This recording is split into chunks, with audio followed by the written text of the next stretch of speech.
All right. Hey everyone, welcome to another episode of That's All Kayfabe with me and my buddy Gabe. How you doing, Gabe? I'm good. I'm sorry, like all stupid right now. I just did the biggest yawn of my life. Hell yeah, no, sometimes yawns feel all good, but I've been there. I'll fucking tear up and it'll burn and I don't know. It's probably like my diet of like these Celsius energy drinks that make all the fluids that come out of my body fucking burn me, Are, you know? are those Celsius drinks? Are they carbonated? No. Oh, that's good. That's good. Not the ones they have some that are carbonated, but I buy the ones that aren't carbonated just because I don't know. I already burp enough without carbonation. I just stopped drinking carbonated drinks. I don't know. I just like was like I'm gonna give it up, and I gave it up, and it's been Oh alright. yeah, that's badass, man. I need to try to do that shit, man. I've been trying to do more like exercises, like in the morning, at least like push-ups and stretches, and fucking lift like dumbbells a little bit. I've been feeling better, but like today, I woke up like an hour and a half after my alarm because I set my alarm for 10. I woke up at like 11:15, 11:20. So I'm like, dang it, I gotta go get my stuff ready. So it's like I'm getting everything, like I'm all cockeyed because I didn't wash my face. And then like I just like like splash myself and everything. Like I'm a hot mess. My hair's still wet, but it looks good.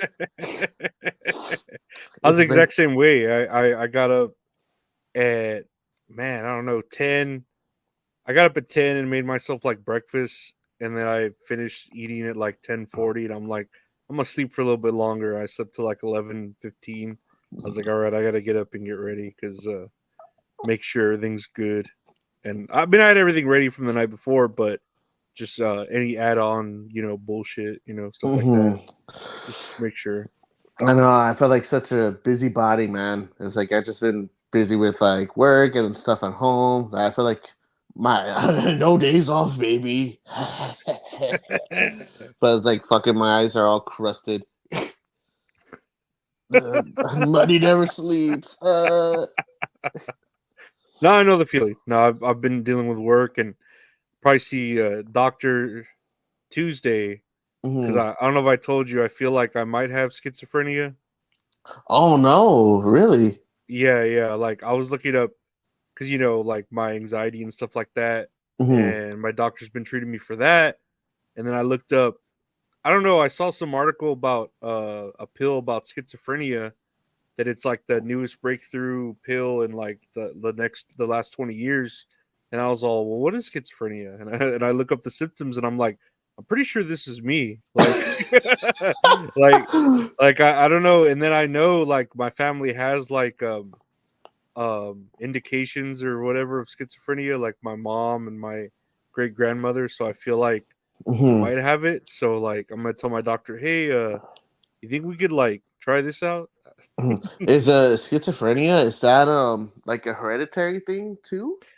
It is, and it yeah, it is, but then it could also just happen from like PTSD and stuff like that. Like war, But yeah. like people mostly like the first symptoms are if you hear voices or if you see things. That's like the very first symptoms. That's why like I guess it's under the radar for me because I don't really hear voices or see things. But then if you hmm look at all the other symptoms, it's like, oh shit, that's me. I just don't fucking hear voices or see Oh things, shit. you Okay. know. hmm But there was that one time, but no, otherwise, I pretty much check all the boxes. Dang. Well, hopefully they could work with you, man. It's like when he's like, "Oh, this doesn't check out for me." It reminded me of one time, like 2021, 2022. I just gotten COVID, and man, it knocked my ass out. Like I legit thought I was gonna die from how bad it was. It was crazy. Because I remember you let me borrow Metroid Dread for a little bit, and I would try to play it, but I couldn't focus because I was just like so weak. And I was like, I need to get this back to Lorenzo because I had it for like a month and a half. So like I sanitized everything, sprayed it with Lysol. But I remember thinking like, man, what are the symptoms for COVID? And I had looked it up, and I was like, dude, I have everything that was listed on there, like fevers, cold sweats, fatigue, like vomiting, diarrhea. I think Hell yeah. I had everything except for a sore throat. And then Giselle, my fiance that I live with, she was sick too, but she was negative, and the only thing she had was a sore throat. So I'm like, so the one thing I didn't have, she had, and then I just had everything else. But man, it really like knocked my ass out, and I was sick for like 3 weeks, man. It was crazy. Like I think in 3 weeks I lost like 40 pounds because Holy shit. I couldn't eat anything. Like I remember because um I was at 280 something or like 270, and then I went to the doctors to like check up again and make sure like everything was good. And my weight dropped down to like 242 or like 230 something. And Oh shit. I was like, dude, I haven't weighed this much since high school. Like I spent like my time in high school thinking I was fat then, but it's like I'm actually fat now. But yeah, like Giselle, God bless her, I love her and everything. Like she really did take care of me. Like she got my health back up, make sure I had like fluids in me. But what I didn't know is that she would give me um tea, right? Or like, like hot water with like lemon and honey to like coat the throat and like kill the bacteria. And I thought that was it. But like I couldn't taste anything, so I'll just like sip it, whatever. It wasn't until years later she told me she would put like fresh ginger in there, pepper, fucking a bunch of spices and garlic to try to get me to get everything out, and I couldn't fucking taste anything. Oh my Like god. I legit thought it was honey because I just could taste like the consistency, like the thickness of honey, Uh-huh. but I couldn't taste anything, man. It was fucking nuts. Well shit. Fucking the government I know, man. creating these diseases and making the frogs gay and Oh, dude, fucking dang it! I was gonna say that. turning us against each other, bird No, flus and all the I other know, man. shits. We need the swine flu again, man. That was a great time. Mm-mm-mm. Mm-mm. Or mad Uh, cow disease. Just start that's still around. That's still around. That's doing mad its cow. thing. Yeah. Yeah, you see them all the time at HEP. Ew. Ew. whoa, whoa, whoa. I've to what is it? I'm Ramadan. No, I don't know. What does no. I can being eat vegan cow. have to do with anything? I don't know. No pig for me. No pig for me. Oh, No pork. Jewish? No, Right? no, no, No, no. I was No. just like, you're like, whoa, buddy, calm down. That's too far, man. That's the wrong show. You're on the wrong show. You're like, hold on, let me change it. Change it to that's all funny. But speaking of, I don't know, diseases, and I don't know, fucking. Yeah, the transferring diseases through blood. Speaking of bodily fluids, There you go. That's good. I like that one. Speaking of bodily fluids, we had a WWE PLE last night as we were recording this, and it was called Bad Blood, not to do with the Taylor Swift song. that song sucks. Yeah, it's really not a good song. It No. really isn't. And I like pop music, and it's really not good. But this was in Atlanta. Um, some of the matches were what? One of them was presented by Dragon Ball Sparkling. What was it? Sparkling No, Yahtzee? Dragon Ball Sparking Zero. Sparky Zero. And then here's another match presented by Saucy Nugs. Dude, legit, I feel like this pay-per-view was made for me, man. I love Dragon Ball Z and I love Wendy's, man. And then of course you had Prime, you had C4, Wheatley Vodka. So pretty cool. But yeah, no, did you watch this pay-per-view? I did. I didn't get to catch it live because of work, but once they uploaded the whole show onto Peacock, I was able to go back and watch it. And I think if it wasn't for two matches, this would have been like a regular like Raw or SmackDown show. You know what I mean? Because Yeah. well, I'll just say it right now. The 3 matches I'm talking about is the Liv Morgan, Rhea Ripley, Damian Priest, Finn Balor, and then the Nia Jackson Bailey match. Nothing super bad with them. I mean, one match we'll get into, but the other matches were pretty okay. But the main event and the opener were just, one was a cinematic masterpiece, and the other one was just like, man, what a fucking fight, man. Holy shit. Very, very, very much surprised that they went the way they did in that Hell in a Cell match. Yeah, no, and we can get into it because it was the opener was the Hell in the Cell match, and I'm trying to think of like my takeaway notes from it. I didn't take any notes because I was like doing my homework while I was watching it. But fucking Punk hitting McIntyre with that toolbox with like the fucking the like handle, what is it, like the clasp? Yes. I think he like hit him in the head with it, and it like tore him open real bad. Where he was bleeding nasty. I was thinking too, like the way they had the camera on Punk, like McIntyre has to bleed himself, you know, like he has to cut, you know, or show color because the camera was on Punk for the longest time, and then like Drew just like whips his hair up, you know, to get the hair out of his face, and you just see blood just gushing out, and I was like legit, I audibly gasped from how bad that was. Bad blood, but I was just like, holy fucking shit. I was like, dude, I hope he doesn't like go to like into shock for how much blood he lost, you know? Yeah, I was worried they were gonna stop the match because he was bleeding like real bad, like he was gushing, like down his face where of course, like I mean later on throughout the match, the ref had to get a towel and wipe the fucking Drew's face because it was covering him so bad, the fucking blood. Legit, I feel like they have at least 3 pictures of Drew with the blood on his face that they can use for like Hall of Fame packages when he gets inducted in the future. Like he looks absolutely psychotic. The one note that I did take from this match, or 2 notes, in reference to Drew bleeding, was when he first got busted open, like he's bleeding like crazy. And then after the match was going on, like it calmed down for a little bit. But toward the end, he got like recut again, so it started bleeding more. And that really freaked me out. I was like, man, I hope he's okay. You know, I please don't let him pass out because that's a lot of blood. That is very, very much a lot of blood. And 2, when I don't know if you recall that spot when CM Punk had like the legs of the table and he like slammed it down to like choke out Drew.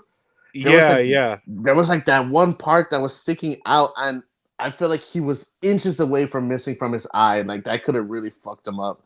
I thought he was gonna kill him. I saw that. That was pretty rowdy. I was like, oh shit. They might have replayed it too, but yeah, I remember seeing it, and he like looked like he was gonna stab him, like literally stab him in the face with that edge, but he went a little bit to the side and just like looked like it hit him in the throat and was like choking him with it. But yeah, like that was pretty rowdy. That suplex from the turnbuckle, not from the turnbuckle, but at the edge of the turnbuckle onto that table. Oh, that looked gnarly. That was pretty rowdy. That was what Drew did that to Punk, I think, right? Yes. And I remember he tried to get up McIntyre and throw the steps into the ring, and his back was just, I don't know if he was like working it or a shoot, but his back, he couldn't like lift the stairs or lift the metal stairs into the ring. And to add to that, I'm over here thinking like, oh no, his back hurts. I hope he doesn't do anything else crazy to his back.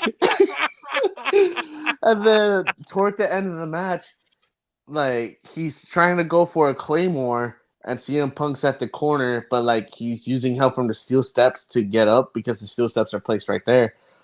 And he's going for the Claymore. He runs, and CM Punk moves out the way, and like all of Drew's lower back hits the edge of that fucking steel steps. And you could just hear the crowd just gasp. I'm like, man, I was like, I've seen this in AEW. I wasn't surprised. But man, I was like, holy shit! Like to expect that shit from like a WWE match, it's crazy to think. You can have extreme matches without like the craziness of like crazy spots or anything like that. But from that WWE decided to go this way for this match, it was kind of shocking. But man, it was a killer match, dude. I'm still like high off of how good that match was. Yeah, no, that I don't know how that Claymore where he lands his back on the edge of the steps, how like you talked about doing. I don't know how you would talk about that, like doing that spot and expect it to be safely done. Mm-hmm. It looked nasty. It looked fucked up, man. It looked real bad, but it was like, oh shit! Like he just hit the shit out of like his lower back on the edge of those stairs. Oh man. Do you think the right person won? I think so. Mm-hmm. I think so. Like we were talking, or I don't know if we talked about it, or you mentioned it whenever we were looking at all the matches, but this should have been the main event. I know why it wasn't, but Mm-hmm. I mean, how do you fucking top that? Like after that, it's like, well, fuck. Why do we even need any of these matches? I'm just gonna go to the restroom and for the rest of the fucking pay per view. Oh man, I felt so bad because you mentioned that, and that's actually what I did for the rest of the card until the main event because I went to the restroom to go clean it actually. Um, but I had the volume loud so that way I could hear. Um, I had worked yesterday, so by the time I got home, I checked my phone, whatever, just kind of like doom scrolling on everything. I saw all the spoilers for Bad Blood, so I wasn't very surprised. The only thing I didn't want to see were like what's happening during the matches, but it's like the other ones I didn't really care for too much, except for the Hell in a Cell and the main event. But I was the same way, where I believe this should have been the main event. But when we get to the main event, we totally understand like why that's the main event.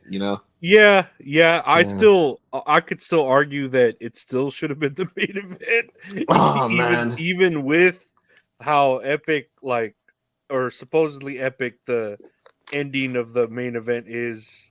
I still could argue that it could have been the main event, and we would have been, if not just as satisfied, more satisfied. Oh yeah. 100%. Yeah. But yeah, that was a fucking. I think it was match of the night. The Drew McIntyre CM Punk match. I think so. And then Absolutely. and then afterwards, right? Well at the end, what CM Punk wraps his leg with a chain and he does the go to sleep with a chain, which is pretty cool. But I don't think anything tops like all the blood and then the back spot. Uh, It but still at makes the me wince. but at the end, when they're taking him out of the ring and they both are fucking injured as fuck, but they're showing all of this, like where Mm-hmm. they're carrying CM Punk and he's limping. I was like, do they need to fill time? Like, what's going on? Why are they showing all it? Like, he's walking to like he's leaving and they're getting the medics and he's limping. And I'm just like, is he really hurt, or why are they showing all this? Do they need Mm-hmm. to fill time? Because there's this whole other show that needs to be done. I know, man. It's like I need to call my wife. It's like, okay, you can call her in the back. Let's go. No, I need to call her right now on camera. Keep it rolling. It was Oh a good man, match, though. It was great. It was fucking great. absolutely, hell yeah. Mhm. Lived up to the Bad Blood name, definitely. Mm-hmm. Um, I'm trying to remember what was next. I think it was it Rhea? No, it was Nia Jax versus Bailey. That was the Oh, next match. okay. I hate that I forget because I love Bailey. I love everything she does, but yeah, this match was okay, I guess. Yeah, it wasn't bad or anything in the means. It's just like it's kind of hard to follow up that epic Hell in a Cell match. Yeah, Um, but like I've said many times before, I think Nia Jax is having the best run since returning. yeah, She's improved like leaps and bounds. Like I still say that 100%. And from the stuff I was watching in the match, I guess she tried doing a Hurricanrana. Do you Yeah, remember seeing that when it was like the yeah. power bomb? But it's like, well, not to knock on it because I can't fucking do that shit. But it was just, I was just like unexpected. I was like, oh shit! Like I just laughed because I wasn't expecting that from her. But it was cool. And the other spot I could have stopped laughing at was when Bailey kicked Nia in the head and then she collapsed on the ref and like Oh. squashed her. Yeah, I had to fucking.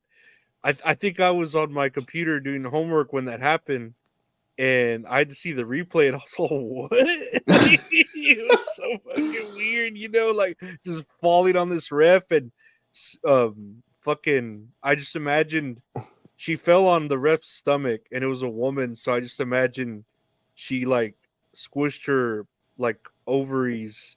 And like months from now, she's gonna find out like she can't have children Oh anymore. my god!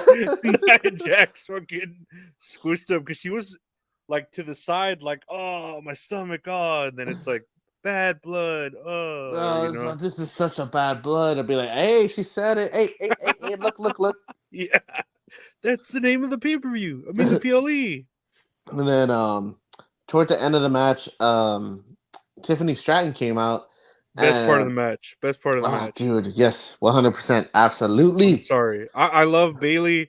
I think there are times where the light hits her and she's the hottest thing on this planet, but Tiffany Stratton was just like the best thing on this match. Oh man, I do think that too, but Bailey's like top for me, man. Like I think she's so attractive. But Tiffany Stratton comes out, and I was thinking, I wonder if she's really gonna cash in because she didn't come out with another ref. You know, It's like, oh, like she's trying to wake up the other, what's her name, Jessica Carr, I think, like the referee, trying to wake her up, and she's like trying to second guess herself. And I couldn't stop laughing because Nia Jax just does the Undertaker sit up. Yeah. I was all, what the fuck, Kane and shit? Because he was in a bright red shit. Yeah. And like she's looking, but she's like, what the, like kind of looking like, what the fuck are you doing? You better put that briefcase down. But it's like she also everything just like looking at her like, what are you doing? Yeah. Oh man, I was dying laughing because that shit was so fucking funny. But in the end, Stratton did not cash in at all. Nia Jax hit the Samoan drop from the second rope, which did look gnarly, and then she did her like, I don't know what the name of her move, Annihilator. There you go. Like the sit down move at the like the Yokozuna fucking bonsai drop on the That's corner. what I was gonna call it. I was like, no, it's not bonsai drop. But yes, the same move. And Nia Jax ended up winning, which is good. I mean, I don't mind. Like the match was good for what it was. Not say it wasn't bad in like any way, but like I said, it was kind of hard to follow up that Hell in a Cell match. And I think they tried the best to their abilities to do it.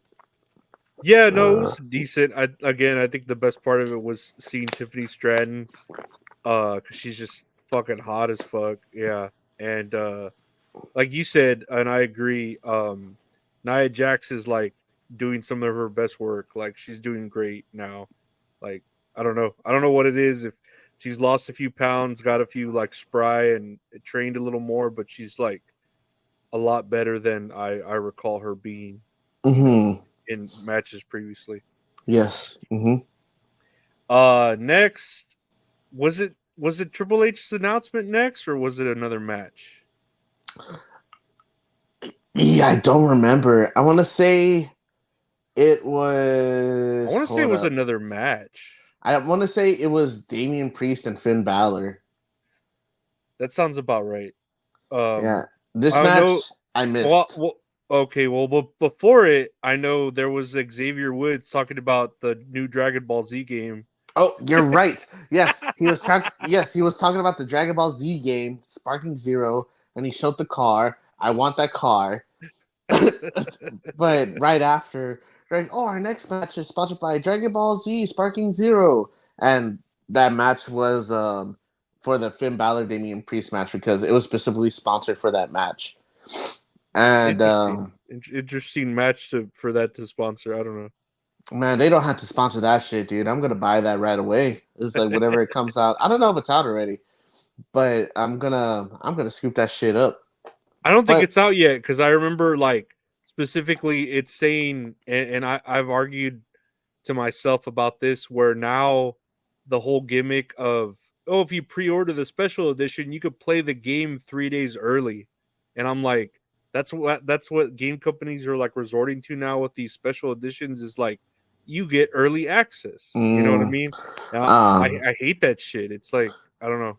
it's October 11th that's coming out, so it's next week already. I mean, unless you pre-order the special edition, you get early access 3 days early. Oh man, dude, that's so stupid. I I'll think just it's wait till it stupid. comes out.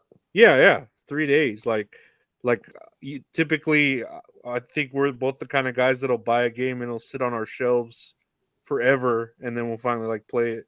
Mm-hmm. But Nice. this match, it was all right. The Deviant Pre. What I noticed about it, and I don't know if you noticed this, is there was a lot of like kickouts. It reminded me of an AEW match. I'm gonna talk shit about AEW because there was a lot of kickouts of like big moves. Mm-hmm. Because I know fucking Damian Priest at least Razor's edged Finn once, choke slammed him once, did some other probably big move once, and he kicked out. The same with Finn Balor. He like stomped him from the ropes like a couple times, did big high spots, and he kicked out Damian Priest. So I just felt like it was a kick out fest, you know, where they were kicking out of like each other's moves over and over again. And I think I think the Razor's Edge is like should be the most protected move in sports entertainment. Oh, dude, I but love the Razor's Edge so much, man. mhm. But yeah, that's what I felt from this match. And then of course, not going like too much to the end of it, but then like the interruptions and stuff, it was like, whatever.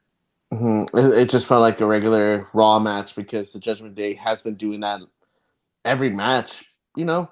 Hmm. And it's like, I don't think there's anything wrong with it. Like, keep it on Raw, but it's like when you do the same formula for like a PLE, it's like, man, I really wanted to see Sami Zayn versus Gunther on this card right now. That would have been great. Um, I didn't get to see this match because, like I said, I was doing other stuff. But I heard, well, not this match, but the next match was probably like the weakest card, the weakest one on the card. Hmm. Because I heard, like you said, this one was pretty okay, and I'm assuming Damian Priest won. I can't even remember. I'm pretty sure he did. Let me Yes, see. he did win. You are right. Yes. He He did. did win. Yeah, because I remember walking in, I saw him pinning him. Yeah, I'm pretty. That sucks that I can't even remember. That's how like forgettable of a match it was. But yeah, I think he did win, and I don't know. It was just I like both of them as the athletes, you know. Hmm. But the fact that like you had a match like well, of course, the opener match, Drew and CM Punk, and that had like really no that had all story, no belt, and then you look at this one that had story, no belt, and compare the two, and it's like, you know what I mean? Hmm.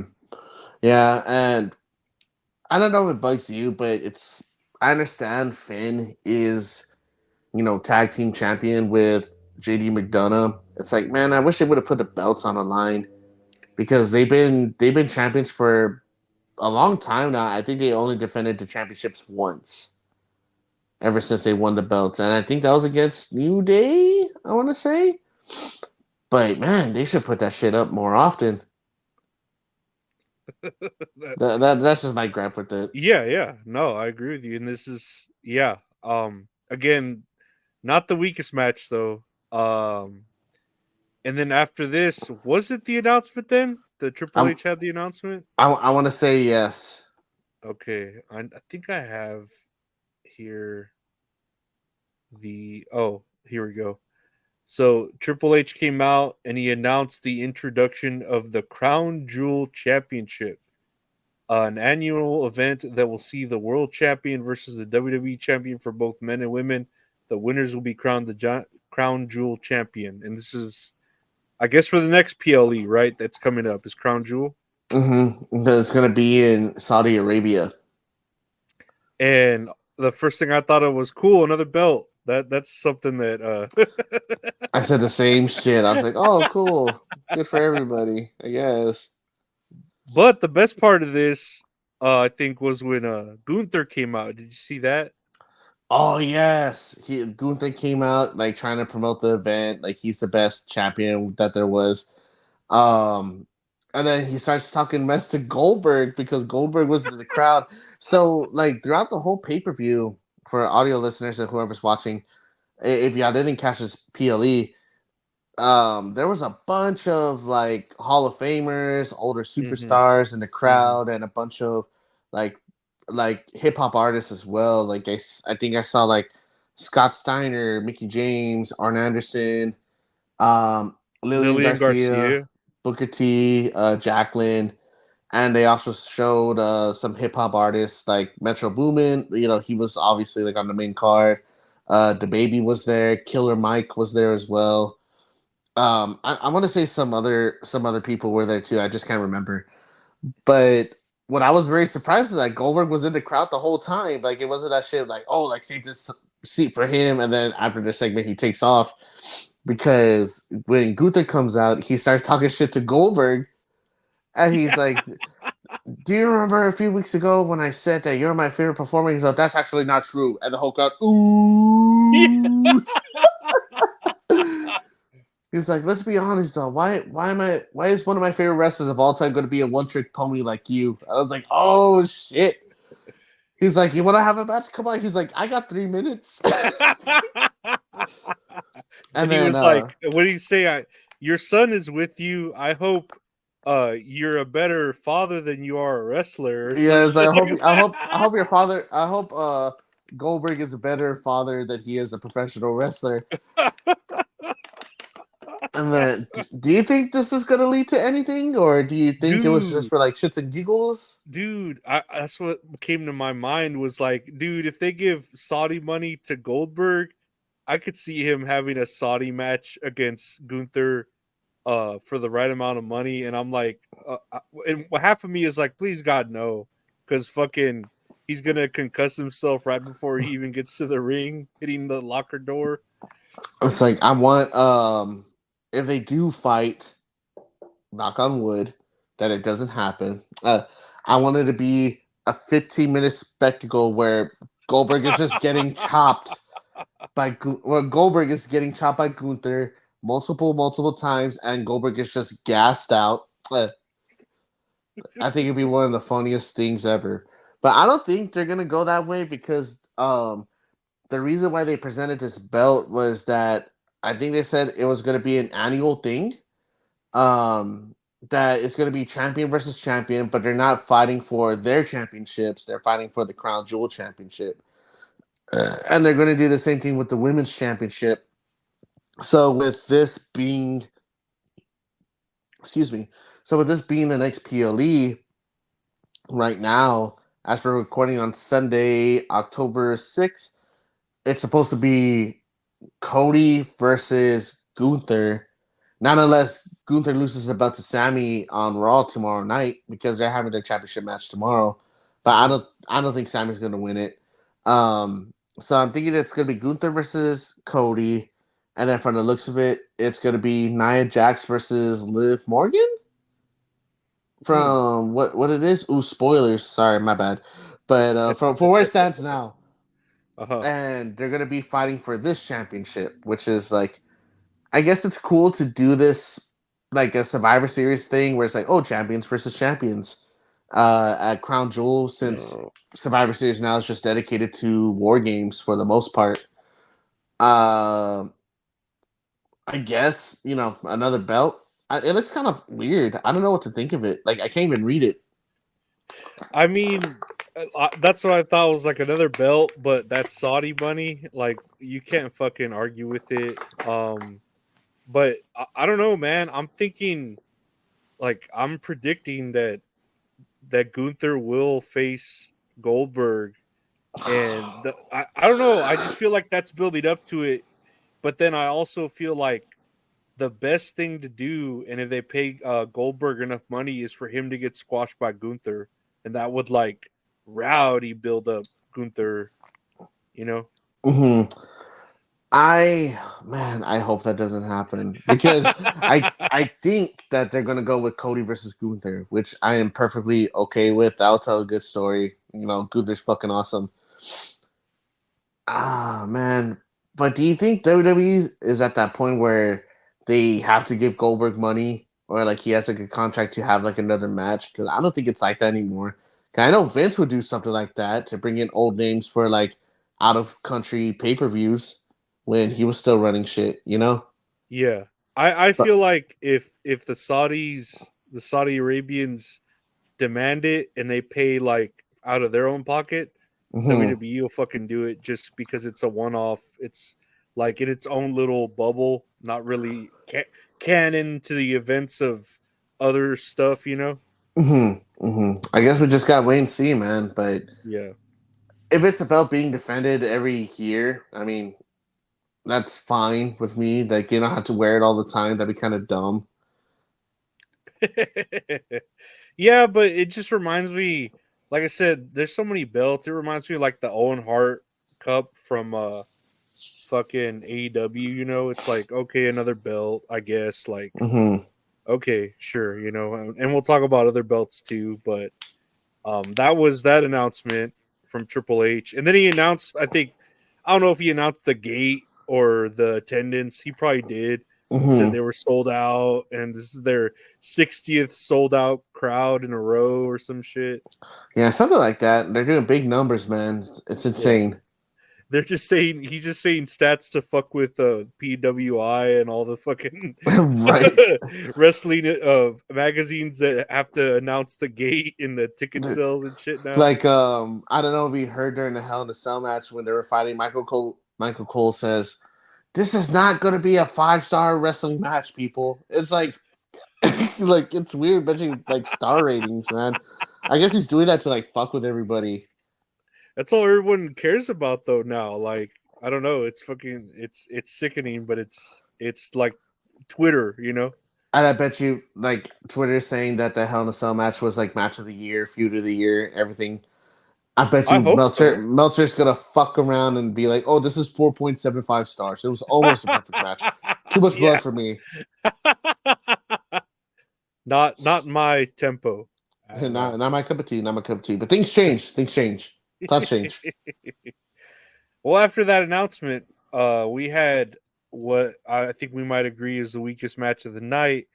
Liv Morgan and Rhea Ripley, or Rhea Ripley and Liv Morgan for the belt, uh, with Dominic in a shark cage lifted to the side of the ring. I thought he was going to be over the ring, but he was on the side of the ring Hmm. and he was lifted up quite high.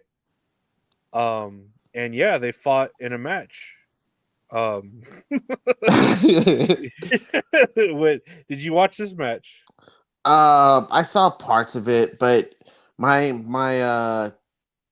thing with it is I've already seen Rhea Ripley versus Liv Morgan so many times. I just want it to be over and done with. And from the looks of it, I think it's gonna continue, and I'm just not all about it. Don't get me wrong; it's like they're great performers, and I find them both very, very attractive. I want Rhea Ripley to step all over me, Yeah, but um, yeah, it's just been stretched out for so long already since after WrestleMania, since Liv Morgan came back, she became champion. I forgot she became champion. She beat Becky Lynch, and Becky Lynch left, and then Rhea Ripley came back. Oh, Rhea Ripley had to drop the belt. I remember yeah, because she you're was right. injured for a little bit, You're right. Yeah, and then she beat Becky Lynch, and then she started doing the stuff with Dominic, like when they weren't together. Rhea Ripley came back. It was like, oh, this is my papi, whatever. I don't know. But man, it's like since before SummerSlam, since before August already. But it's like, dude, that's already such a long time ago. I feel like 3 months should be like one and done. That's it, you know. I feel like I give credit to Drew McIntyre and CM Punk, but that's because it's been happening since like Royal Rumble, but they haven't had multiple matches since Royal Rumble.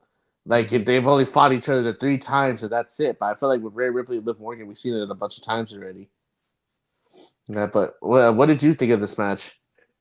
Yeah, I think it was the weakest one. The match was just like, I don't know, any other match. I think my favorite part was when like Dom opened the cage and it looked like he was gonna fall out and his leg like got stuck. I don't know if you saw Mm-hmm. that part, but I was like, oh shit! But you could tell afterwards it was like planned. But it looked like, oh shit, he's gonna fall out, and he didn't. And Yeah, then the the referee had like that ear camera, and Rhea I was Ripley, laughing at that shit. Rhea Ripley goes, "I'm gonna need a minute outside to deal with that," and the ref's like, "That's fair, I understand. Go Yeah, I ahead, go understand. do He's your like, thing." yeah, that's fine. Yeah, like what the fuck? Yeah, it was so weird and so fucking as Mexican as you want to get. She grabs a stick and hits him like a piñata. Uh, and then you have this finish that I didn't realize the promo package was building you up for about what's her name, that Mexican chick. Raquel Rodriguez. Yeah, but you know they mentioned her in the package about her being a tag team partner, which I didn't even think anything of. And then Mm-hmm. she ends up coming back, and I mean I think she's cool. I think she's good, but she did terrible in this coming back because she fucked up the whole finish. Yes, man. I read the whole thing. So after, so if y'all didn't catch this PLE, this match ended in disqualification. Liv Morgan won, but the way she was doing everything was it looked weird because she attacked Rhea Ripley and then she went into the ring, did her finisher like the I think it's called like the Hana bomb or like a power bomb, and then she like grabs Liv and rolls her over to like in a pinning position, and like that was it, you know. And Yeah, I was thinking like, what the fuck is going on? So I was looking up on my phone right now because I was wondering about that whole finish. It says it was implied that the original finish to Rhea Ripley versus Liv Morgan was Liv winning with Raquel Rodriguez's help. However, the referee couldn't justify not doing a DQ finish as he saw everything unfold. uh-huh. And you could see Raquel like after she put Liv on Rhea to do the pin, she like went like shit, like fuck, like you could tell that she knew she fucked up the fucking finish. Uh huh. And that's when she like picked up Liv and like was trying to carry her out and stuff. You could just see that she knew she fucked up, and I was like, man, this is a clusterfuck of an ending, Mm-hmm. and I don't know, unnecessary. And it's like, you know, you had like the interruptions with the Finn Balor and Damian Priest, and then here you have another interruption, and it's like, you know what I mean? Mm-hmm. And two, it's weird that I don't know if it was like Raquel's fault or just somebody else told her to go out at the wrong time. But it's like, why would you go attack Rhea while the referee is in the ring looking toward Rhea Ripley the whole time? You know what I mean? Because it's like that's his point of view, and then you're gonna attack her like in that same peripheral, Mm-hmm. and it's like, wouldn't you wait for her to be done, and then the ref? I would understand if Rhea Ripley's beating up Dom, and the ref goes out. It's like, oh, like you need to get back. Like if he's still doing the 10 count, and so he goes. He's like, you need to get back in the ring. She goes back in the ring, and then she like the referee's there trying to get Dominic down, and then Raquel comes out and does the stuff, and then throws the pin over, sits outside. Because I feel like that finish that I felt like should have happened would have ended her time with Liv Morgan. I would have shifted her over to Raquel Rodriguez to have them feud, which I feel like because of this fuck up, it's gonna be a continuation with Liv Morgan, a continuation with the Judgment Day. Because I don't know, it makes it seem like Raquel Rodriguez has joined the Judgment Day, but it's like, man, Mm-hmm. they don't need so many people. This is like NWO Wolfpack. It's too many people. Everyone's a member of the NWO now. somebody fucked up. I don't know if it was Raquel. I don't know if it was Liv. I don't know if it was the ref. I don't know who fucked up, but somewhere somebody missed a step to where someone should have knocked the ref out. The ref should have been distracted somewhere else.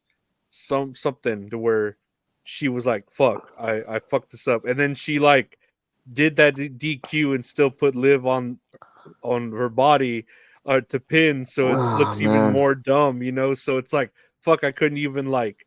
I was still following the script, even though like we fucked up. You know what I mean? And I think if the other thing that made it look so dumb was Rhea telling the referee, "Oh, I need a minute," like with the whole Yeah. camera. And we're like, "Yeah, I understand." It's like, no, you're in the middle of a match. You should tend to the rules. Like, no, you got 10 seconds. Like, 10-second count. It was so weird. It was the weakest match on the card, and I can't remember the last time WWE's done a fucking DQ finish on a PLE on a pay-per-view. Like, I felt like Vince McMahon was like hard on that shit. Like, you see it every pay-per-view, It was ridiculous. No, yeah, this was the weakest match. I mean, the only thing that saved it was how hot they both are. That's making it watchable, at least for this particular match, because Rhea Ripley typically has pretty good matches. But yeah, this was the weakest match for sure. Yeah, and then two. Well, on an end note, I hate that Liv Morgan is booked to where she seems like she can't do anything herself. It's like, dude, she's a great wrestler. Like, don't get me wrong, but it's like with these fucky finishes, it's like she needs help with a weapon, needs help from people. And then I want to see a match where she could just do it herself, like, and just win, But ever since like Rhea Ripley's came back, it's like, oh, like she's been absolutely destroying her. And it's like, man, why am I supposed to believe her as a champion? It's like if she goes on another match against somebody else and then she ends up like, I feel like the other person's going to win because it makes it seem like she can't go up against anybody else on her own. Mm-hmm. Yeah, but that was my gripe with it. I mean, I'd help her do it too, if you know what I'm saying. Finally, here the main event. Yeah, a tag team match. Cody Rhodes. No, it was Solo Sikoa and is it Jacob Fatu? Yes. Right, that was the one against Cody Rhodes and the OTC Roman Reigns. The over the counter.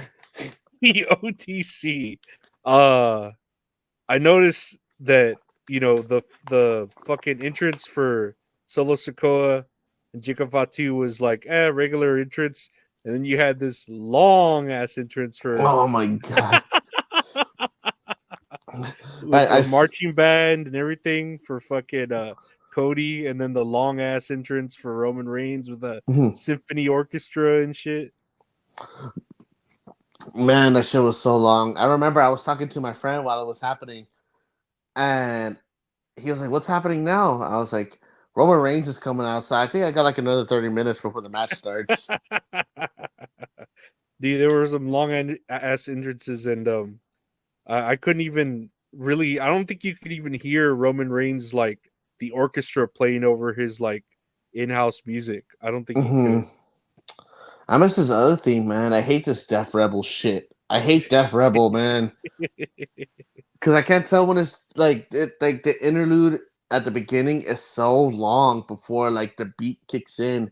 It's like the other one, at least it wasn't too long until the beat starts. Like you hear the tempo, Like you could bob your head to it, but it's like, man, I gotta wait 5 minutes for this shit to kick in. It's like, is this a Metallica song? Like, what the fuck is going on? But yeah, this match. Did you watch this match? I did. It was good. It was good. Like, for like a Roman Reigns match. Not saying it's his fault, but it's the same formula where it's like kind of dragged out at the beginning, and then it just goes like pedal to the metal toward the end. Because, well, man, shout out to fucking Jacob Fatu, man. He fucking prays so fucking hard. Like this. Man, I love Jacob Fatu, man. He has a killer moonsault, and he's just an absolute beast. Dude, that moonsault looked all rowdy. When he did that, like he jumps to the middle rope and then the top rope and then He does it moonsault. so clean. Yeah, and then fucking Solo Sikoa did what, the splash Mhm. like right afterwards. Like it looked good. Yeah, man. Because I don't think Roman kicked out of that, right? Cody Rhodes saved him. He saved him Yeah, in the Cody match. Rhodes. Yeah, And then you're right. Cody did a fucking top turnbuckle, or not even top turnbuckle. He was standing on the post and then just suicide dived all the way onto the announcer's table and got Jacob Fatu. That was pretty hardcore. That was pretty hardcore as well. And then sure enough, Jimmy Uso finally came back. They released him from prison for his DWI, which is good. But man, he always looks coked out, right? Like, And well, the whole time I saw Jimmy and he was helping him, I was like, "Where's Jay?" But wasn't he like hanging out with Bianca Belair and oh yeah, he was fucking fucking. he was hanging out with Bianca Belair and DDP and all them in the fucking VIP fucking booth at the top and shit. Fucking Metro Boomin. Like they're all just getting high as fuck. Hell yeah. Just doing yoga. Hell yeah, man. That'd be badass. I'll do yoga with DDP. Hell yeah. Hell yeah. No, hell yeah. Well, I do with Bianca Belair or Jade Cargill or what was the last one? DDP. No, the other black chick. Jey Uso. No. Naomi. Yeah, there you go. I was Naomi. like, it was another Fatu, Trinity. No. Because of Jay Fatu. Yeah, so Jimmy Uso finally came back and he helped solidify the win for Cody and Roman. Yeah, my bad.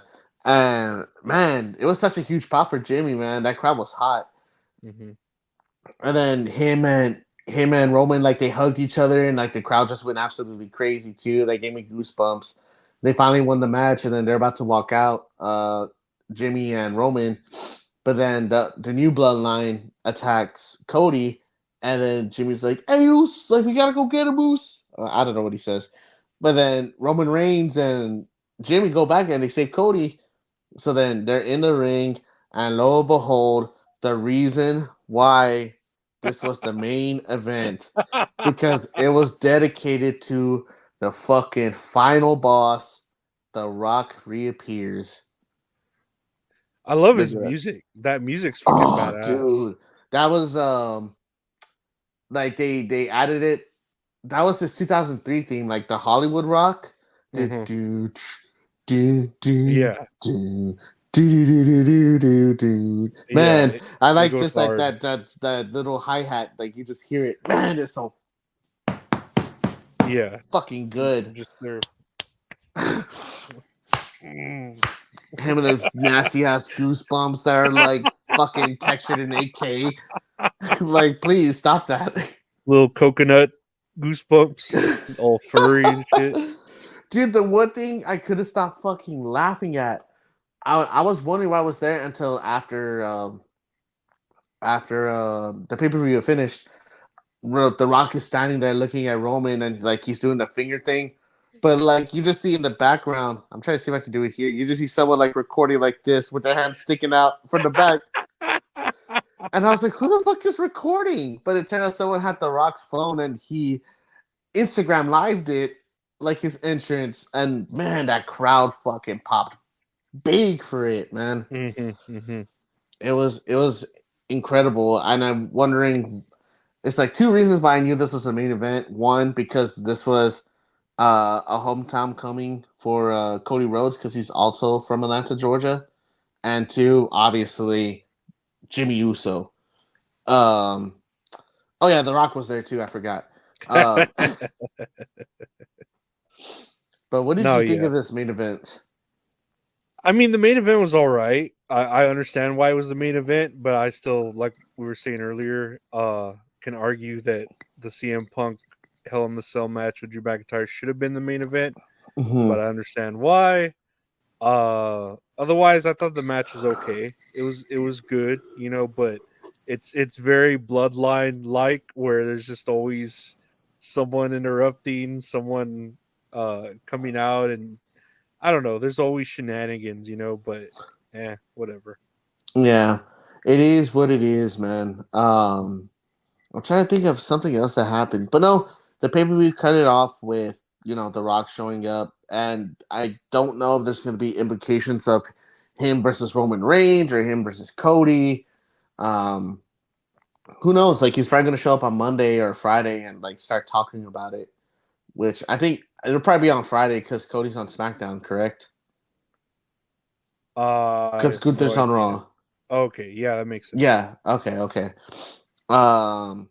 Yeah, I don't know if you saw, but there was shit that happened after the pay-per-view went off the air. Do you have that? Did I send it to you?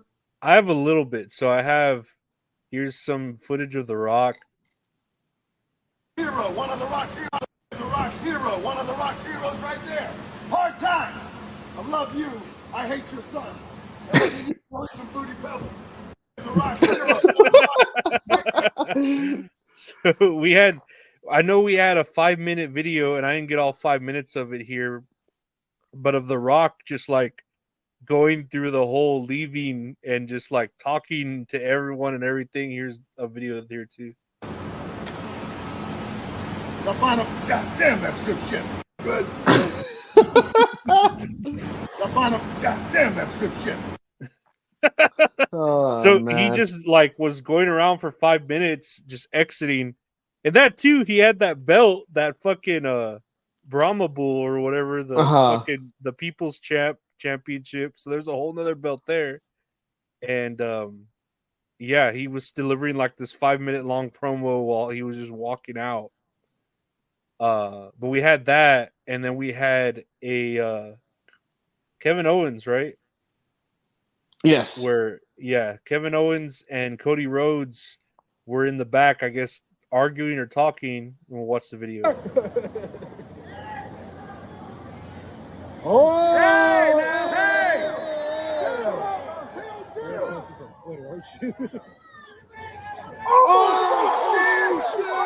Holy shit!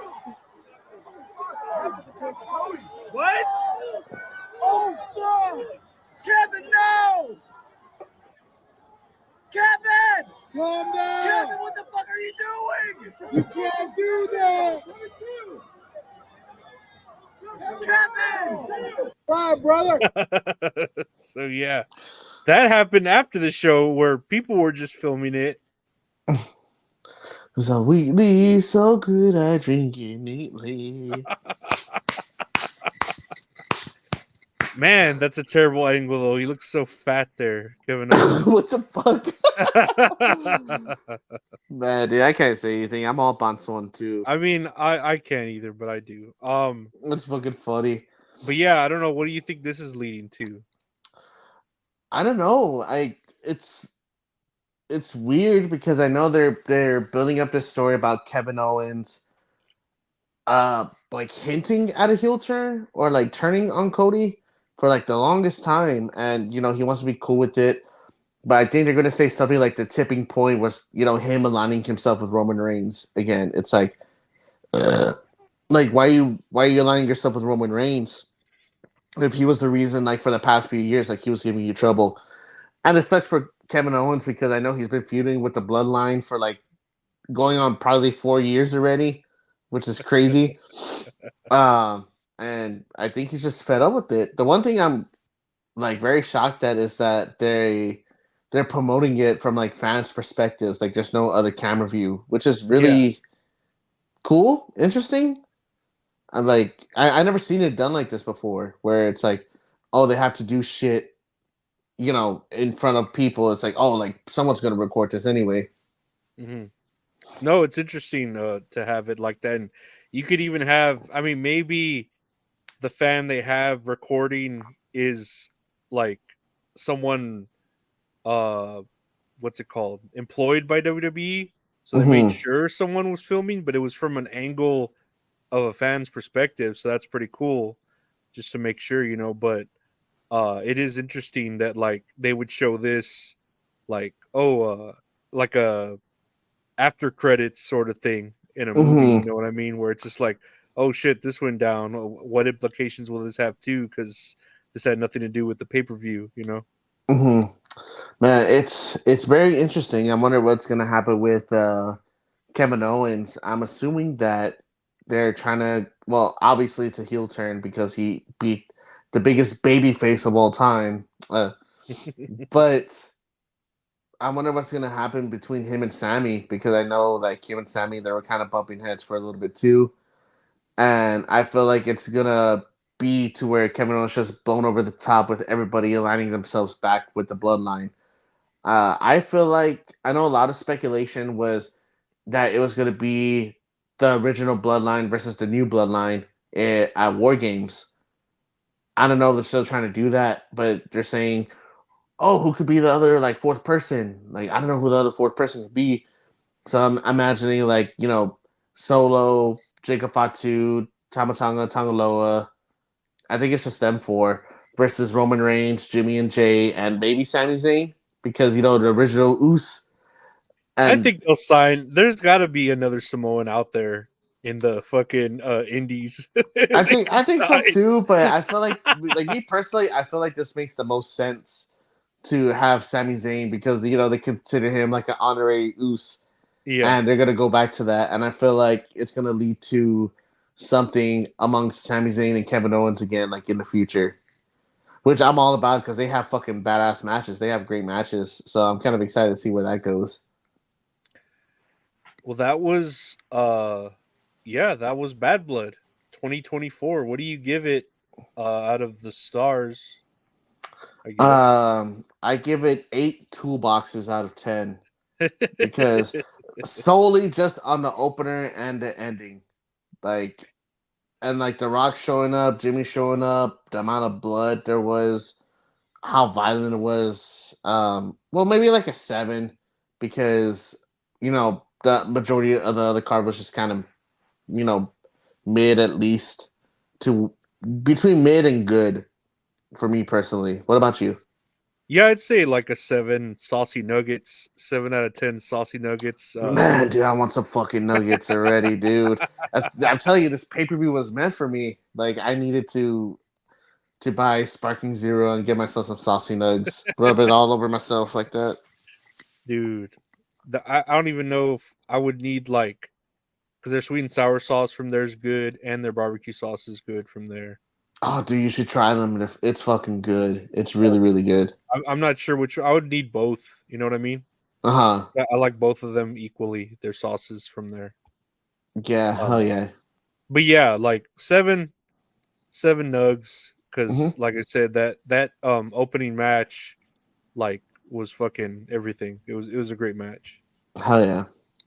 It was fucking great. And they had a after press event where Triple H, they're asked certain questions, and Triple H addresses criticism about black representation. Let's just take a listen to what Triple H has to say. Sure that there are wrestlers that get opportunities that are deserved.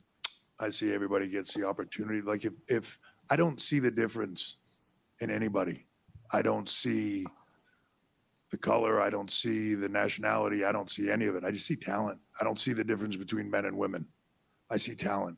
We tell stories with those talent, how they can handle those stories and how they can represent those stories and how we can bring those stories forward. So, I don't keep track of any of that. I do what's relevant and what is best in the best in storytelling and what's being delivered the best. And then that's what goes.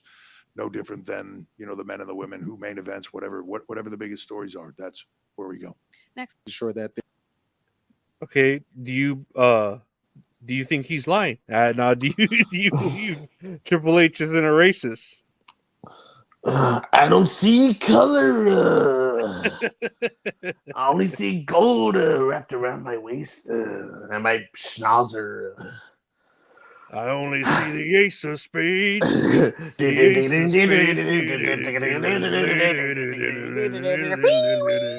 Time to play the game. I don't know what to say, man. It's such like a touchy subject, and I'm not trying to get canceled. It's I don't know what are the comments saying. Let me develop an idea The from the comments comments. are saying Get better reporters. A lot of them are saying Twitter questions are making it to WWE now. Please get serious reporters. Perfectly answered by Triple H. So a lot of people are saying, like, come on, this isn't Twitter. He's just doing what's best for the business. You know what I mean? Like, it's not a color thing. I don't think it's a color thing either. Man, how do I say this? Well, what are Samoans? Samoans aren't white, and they're like leading the main events. You know what I mean? Like what is it? Are people upset because like black people are being represented as champions, or are they like being represented on a PLE? I was like, you got Carmelo Hayes, who's putting on banger matches after banger matches. You know, AJ Styles, Randy Orton, and he can keep up. Like, they're displaying him a lot. You still have the Street Profits that put on a killer ladder match with DIY and the Bloodline. Kofi Kingston and Xavier Woods, they're in the middle of their storyline. And it's like, there's plenty of representation like in there. And then two, it's like you had Jade Cargill, Naomi, and Bianca Belair being the host of Bad Blood. Yeah. And it's like there's representation everywhere. Like, you know, even if it's from the wrestling aspect, if it's from like the reporting aspect, if it's from the commentary aspect, it's like, even look at NXT. It's Booker T on commentary, and one of their, like, Obafemi just became the longest reigning North American champion in NXT history. And like, he's an absolute beast. Like, he's a star. Is it just because like with Bobby Lashley, like he left? Is it because like of MVP's comments, like saying like, oh, like him saying, making, you know, accusations, or not accusations, but kind of hinting at that Triple H is racist? Is it because Swerve Strickland is AEW champion and he voiced his opinion about, you know, black wrestlers in the wrestling community? Like, is it? I feel like it's mainly, if it doesn't fit somebody's agenda, it's going to be taken out of proportion. Because like, I was very surprised that this question was brought up in this aspect, you know, on WWE TV at a press conference, like to actually ask him there. I feel like he gave a good answer, because, you know, you can have, you know, performers that are black, Mexican, white, any color, and they could be great performers, you know?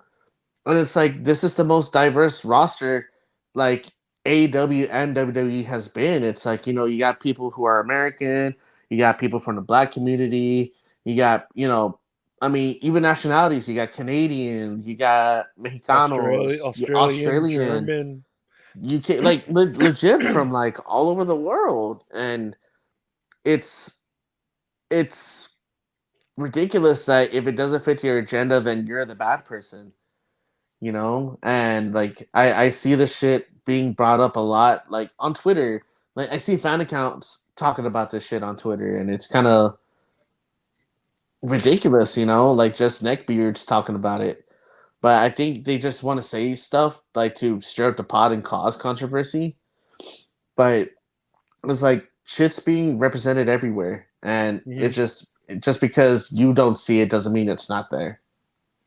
No, I agree. It's just the internet wanting to stir shit up and dogpile on certain accusations and blow them up to these proportions where people start believing it. And it's like, just because it's said by a lot of people doesn't make it true, you know? Like, it doesn't make it a fact. Just because an opinion is held by a lot of people doesn't make it purely fact. Like, it could still be like you said, there's a lot of representation in WWE. The champion's white, but you have all colors and all nationalities being a part of it. So like, you know, it's not the time or place for a black champion. Like, don't call it racist. You know what I mean? Like, it's just the story being told. Like, what do you want to do? I look up news on Twitter, like, you know, for wrestling news, so we can share for the podcast and everything. And I do like looking at other people's opinions to, just spark conversation and everything. But man, most of the time it's about like black wrestlers being represented in wrestling. And it's saying that, X person is racist, like AEW is more inclusive. It just makes me think that people aren't going to be happy No.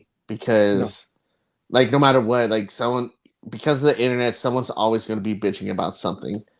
And it's like, don't get me wrong, it's like I understand like, the black community in general, like, they've been represented, in a negative light, especially like in like, the political manners and everything like that, without getting too into detail about it. But it's like other people have like hardships too. Like it's not only the black community, it's like, foreigners, any type of foreigner that comes into like America experience like some type of like bigotry or racism or like a hate crime or something. Like it's not just down to just one ethnic group. Yeah, It's you can see the multiple. same with like the Asian community, the Indian Mm-hmm. community. Like, there's a lot of communities that, would want representation too, or may not have it the same. And like, why does yours get special treatment, or you feel that I don't know. Like, it's a silly question to ask, I think, Mm-hmm. because I feel like they're doing their best representing while telling these good stories. You know what I mean? Yeah, and I'm trying to remember which wrestler it was, but it was someone from the Indian community. Like I don't think it wasn't Jinder Mahal. I think it was somebody else. But they were talking about how like they were misrepresented, as an Indian wrestler. Like, they were told to be doing like funny bits and all this other stuff, but they just didn't like it, but they were told to do it. But two, and I feel like they point out how WWE is bad. Who's the owner of WWE right now? It's Triple H. So they point fingers at Triple H. But it's like you talking bad about WWE was when Vince ran it. It's like you're talking about Vince McMahon. Like, what his agenda was. Like, if you're ever going to a market that was out of state, he's gonna get somebody that represents that market to have a big push. So that way they can get, to get more viewers on the product. And from a business standpoint, it's like that's just what he does.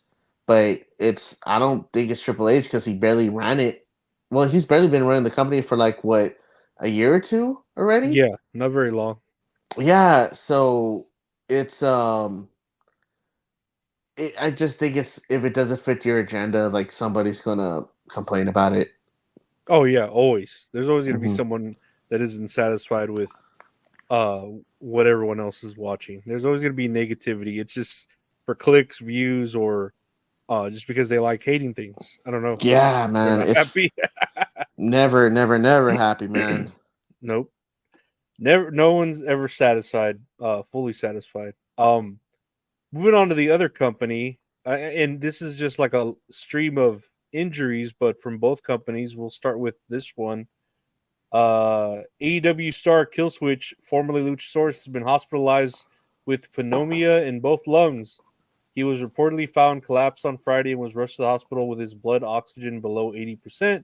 Oh He my has been on god. oxygen since then and was told his recovery could take over a month. The report notes that he was just days away from permanent lung damage.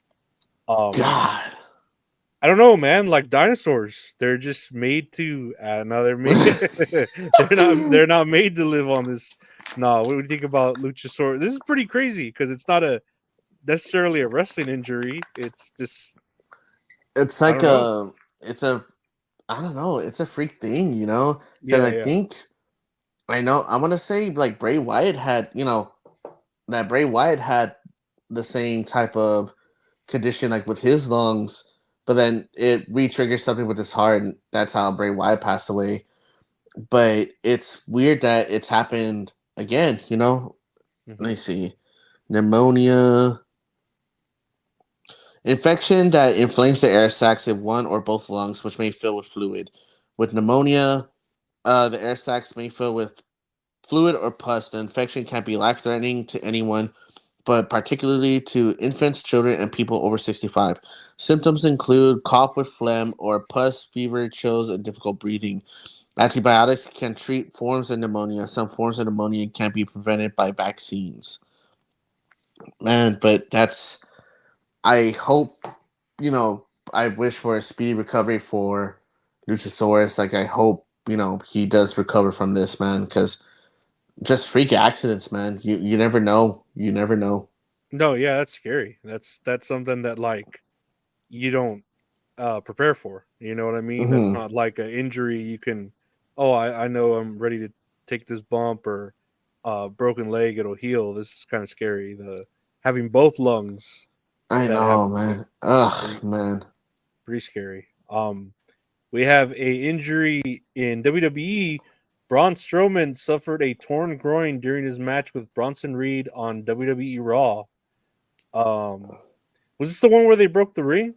I think. Yes, they had a last monster standing match, and All you right. could tell he was hurt, man, because they had chairs set up on the outside, Uh-huh. and Bronson Reed was standing on the apron, like, oh, like I'm about to fall on him, but Strowman was like, he bounced off the ropes to like hit him with an elbow, and then Bronson fell through the chairs. But while he was running, you could tell he was trying to run, but he was like limping at the same time. Like it's just like painful. And just to think like they were doing all those spots like during the match. Yeah. Like, man, dude, what a fucking beast. And then to win the match, like you're crowned the winner, but you're the one with the injury. It's kind of fucking suck, you know? Dude, yes, man. It's like I can't imagine a torn groin either. Yeah. Ugh. That sounds like one of those X-ray Mortal Kombat moves when your groin just tears. Ugh, I know, man. It's making me wince, man. Holy shit. Here's another injury. That's quite a few injuries. AJ Styles was injured for real in SmackDown, and Ooh. I don't know if you see the video here. If you look at his left knee, how it kind of goes down like that, Mm-hmm. and it looks. I don't know, because some people are reporting that it was a work, but there it looks pretty like bad, you know. Yeah, I want to say, I don't know. Because from this point of view, it looks like it like hyperextends, but Yeah, it's like the more I look at it, it looks like he just bent it. Like, because most of like, see, it just looks. I can't tell because it's a crevice of his back that's covering the yeah. majority of his leg. You can't tell, but it does look like painful. I will Mm-hmm. say that. I don't know if it was a work or a shoot, because some people are saying, "Oh, it's a work injury," but it does look like he kind of landed wrong on his fucking knee. You know? There's been I don't know if you knew, but AJ Styles has worked like an injury angle in like the indies, whatever, like a Mm-hmm. long time ago. That he tried doing a springboard elbow, like the phenomenal forearm, but when he did it, he slipped off the top rope and he fell. And then he had a couple more matches there, and then the second time he did it, he slipped again. But then the third time he did it, like he got in, like the crowd like popped all crazy for it. So that's why people are alluding to that, thinking like, Mm-hmm. oh, like it's a work, like because he's trying to play like the washed angle because Mm-hmm. that's what I'm assuming that's what Carmelo called him. He called him washed, Mm. like before they had their match. So maybe it's just an angle because man, I miss seeing AJ Styles on my TV. I hope it's not a serious injury, and if it is, it's something like very light where he can recover quickly from. Yeah, definitely. No, you hate to see, like, we barely see him anyways, let Mm-hmm. alone for him to be injured and be less on TV. You know, Ah, it'd be man. bullshit. Unless he did it on purpose because he wants to play a new Dragon Ball Z game or whatever. It's And like then he has to go try to prove that the Earth is flat. well, that's easy. That you just fly to one of the poles, and Like one of that's the it. poles, you see everything flat. Yeah, that Ugh. that would that would be an injury, huge injury, to the brain. And going here to AEW, says here during a Ring of Honor taping, which was on October 2nd, Lady Frost injured her opponent in a really scary botch. Apparently, it was an inverted black arrow straight onto her opponent's head. So I don't know what a black arrow is. Is that like a moonsault or like a flip off the rope? Is that what Pac does? Like that's his I think finisher? that's what they were saying when I looked it up. That it was like one of those moves where you backflip, but you end up looking like you're front flipping, and then you land on a splash on your opponent. But I guess she landed right on her opponent's head. Let me see. Black arrow. Yeah, okay. It's giving me all of Pac's finishers. Yeah. Okay, yeah. And man, and landed on her opponent's head. That fucking sucks. So that was at a Ring of Honor taping for, I guess, the jobber, right? Because they're not even Mhm. saying the person's name, it's just the opponent. Which I guess that's good that Lady Frost is getting some wins because she's been jobbing out to everyone else, but Which not one the is best Lady way Frost? she's got the Let me see. blue hair, and she's kind of like a Sub-Zero.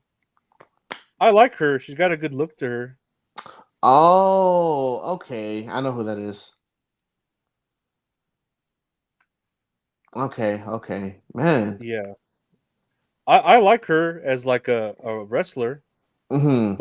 but she got this well, she got the win obviously, but injured her opponent. And then they said at the same taping that Sammy Guevara seems to have legitimately knocked himself out in a match with Serpentico. And Oh my god. I didn't even know about this one. yeah, and apparently this one they had videos of it, but they were being taken down by AEW. Oh really? Yeah, so because I had bookmarked one of the videos, and it showed that it was flagged on Twitter, and that rarely happens. Like when shit on Twitter is getting flagged, it's like bad. Let's see. Sammy Guevara injury. I'm trying to see if I can find it on Twitter. Someone else has to probably posted that shit up, right? But Damn. apparently it's that the same taping that this happened, the same Ring of Honor Really? taping. Yeah. Golly, man. Yeah, they show him fucking knocked out in that ring, man. So I'm not laughing at him being knocked out. I'm just like, do they even have an episode? Like, if two rowdy injuries happened at the taping, like, how are they going to show these matches? Golly, man. And it's so funny too because I'll play like videos like while I'm cleaning and shit, like AEW most crazy moments. And like half of them are like Sammy Guevara doing like crazy flipping shit, you know? I mean Yeah, he nothing like wrong with does it, this but shit, and then he like yeah, does a weird man. flip. And it's like, man, maybe you should calm down on it. If I don't want him to get injured. That's the thing. I wouldn't want anybody to get injured, especially like knocking themselves out. I wonder what happened. Like, and I hope he's okay, man, because he just came back too, right? Yeah, he just came back. And he's tag champs with Dustin Yeah, Rhodes. yeah. Ah, man, but you could like Serpentico, right? That's his name. Mm-hmm. That it looked like he stuck around to make sure that he was okay too. I mean, good on his part, man, because I just hope there's nothing like too severe with this injury or like any of the injuries that we've seen, Yeah, man. yeah. Because what a list of injuries. That's crazy. That's 5 total, For right? real, dude. Yeah, that's a lot of injuries for just 1 week. Typically, I don't even know we report like maybe Mm-hmm. one injury, and it's not even Yeah, anything like of a big deal. I know. Oh, and same thing. Drew McIntyre as well. Like he Oh, was. I got this article here. Drew McIntyre was banged up coming out of the Hell in a Cell match. McIntyre was legitimately busted open when he was bashed with the metal toolbox and required 16 staples to close the wound. God dang. That was he was gushing blood. Yeah, Like, he was fucking gushing. yeah. I was like, he did not blade himself. That was like from the toolbox. Oh man, I imagine like he already had a big gash, but like he just added the blade at the bottom of it. It just made it even wider. Oh man.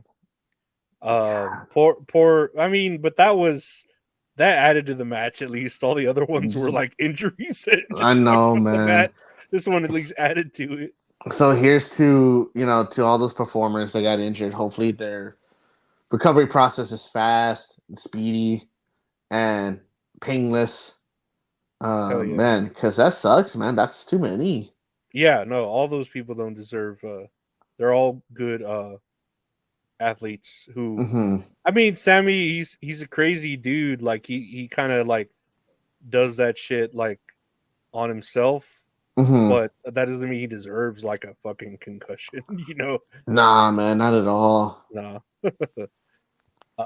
We have news here with AEW. Speaking of them, AEW's new deal with Warner Brothers Discovery is closer to 185 million per year, not the previously reported 150 million per year, according to a source close to the situation via WrestleVotes. I don't know. What do you think about their deal with? They're going to be on HBO Max, right? And they're going to have pay-per-views there at like, I think they said discounted prices. Yes. I want to see if I can find it because I think I had liked it because when I saw it, I was just kind of like rolling my eyes. I mean, no, it's great for the company. Like, that's awesome. I'm glad I'll be able to see Dynamite, like, and not on regular TV and post it on somewhere else, because I actually have Max. And I don't mind, catching up on that shit. But let me see if I can find it. Son of a bitch. I don't think I can find it. But they were talking about that they were going to have the pay-per-views on Max, but you still had to pay for the pay-per-views. Yeah, I saw that. And I was like, that's shitty, but I understand. That's what I kind of expected, like an in-purchase purchase. Oh, man, I hate that shit, man. It's fucking ridiculous. Yeah, it's bullshit. Fuck, we're spoiled with WWE. I think that's what it is too, man. We're just so spoiled and so used to this shit.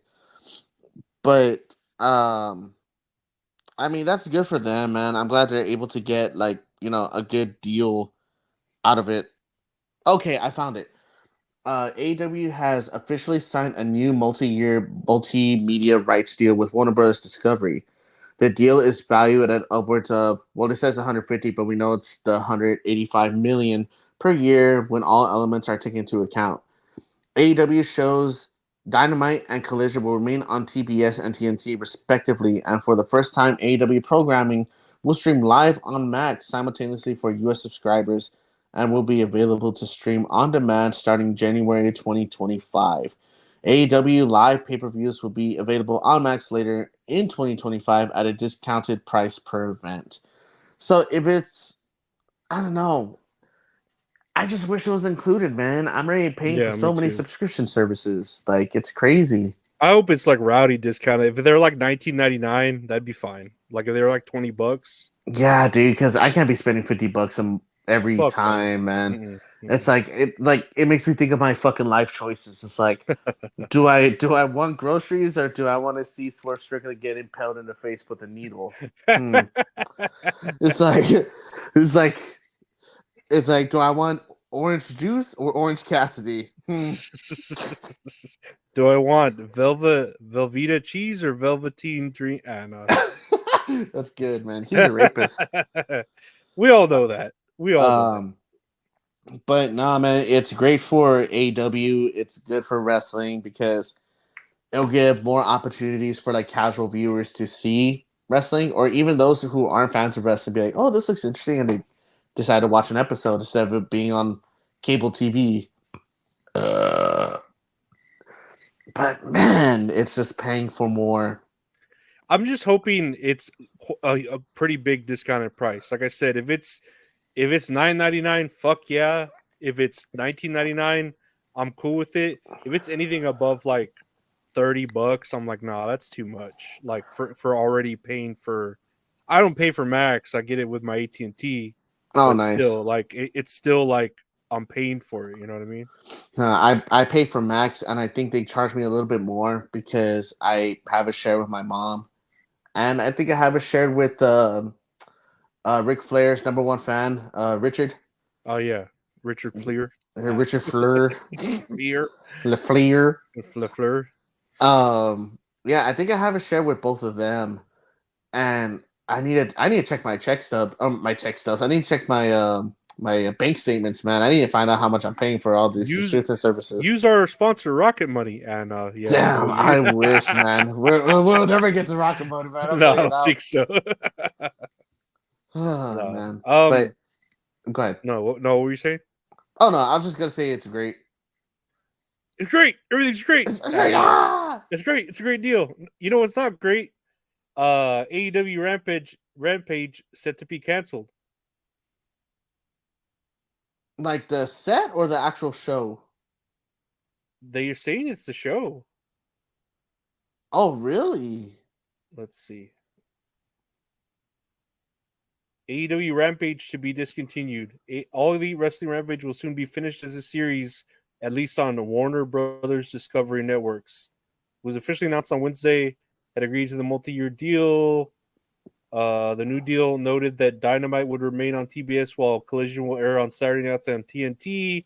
There was no mention of AEW Rampage in the new TV deal, however. Dave Meltzer has reported that Rampage will be discontinued. It will no longer air on Warner Brothers Discovery when the new TV deal begins on January 1st, 2025. Well, that's good. I guess if you want to believe Dave Meltzer, maybe it's not going to be canceled. I know. I didn't want to interrupt you. I was like, oh, okay, so it's still going to be on the air. But plans change.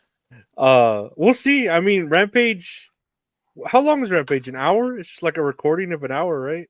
Yeah, it's just like an hour, but if you're there in person, it feels like a fucking eternity.